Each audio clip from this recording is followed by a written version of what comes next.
Kapag ako po ay nanalo kapitan dito sa ating barangay, marami po akong magiging project.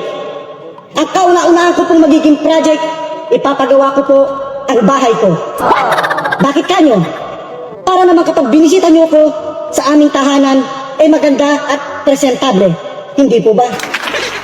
Ang pangalawa ko pong magiging project, bibili po ako ng magandang sasakyan. Bakit kanyo? Para kapag kailangan nyo ang tulong ko, madali ko kayong mapupuntahan. Hindi na po maglalakad ang inyong kapitan. Ang pangatlo ko pong magiging project, bibili po ako ng bagong cellphone. Yung latest po, iPhone 15 Pro Max. Bakit kanyo? Para kapag ako'y tinawagan nyo or kaya'y tinext, madali ko po kayong ma-replyan o masagot dahil latest po ang cellphone ng inyong kapitan. At ang pang-apat ko pong magiging project, ipapagawa ko po ang ngipin ko. Ipapabrace ko po or kaya ipapabineers. Bakit kanyo? Para naman kapag ngumiti ako sa inyo, maganda at hindi ngiting aso.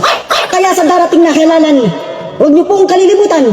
Dating malakas mamulutan, ngayon ay manunungkulan. Nandito na ang ating pang